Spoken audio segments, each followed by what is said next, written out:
Hello guys, welcome back to my channel. ఈరోజు మీకు నేను స్ట్రీట్స్ ఆఫ్ అజ్మాన్ చూపబోతున్నా.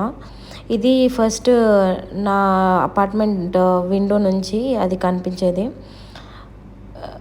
ఇక్కడ నేను ఒక్క మంచి విషయం ఏంటి అని అంటే UAE super safe for every women. అందరు అమ్మాయిలకి నువ్వు ఏ నైట్ అన్నావో ఎప్పుడన్నావో ఇట్ ఈస్ సేఫ్.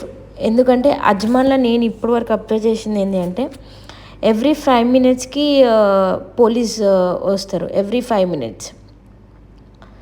అండ్ ప్రతి ఒక్క షాప్ దగ్గరికి పోలీస్ వచ్చి every shop will check like CC cameras are working or not. So ఇది అయితే నాకైతే చాలా నచ్చిన విషయం అజ్మాన్లో. The best thing in అజ్మాన్.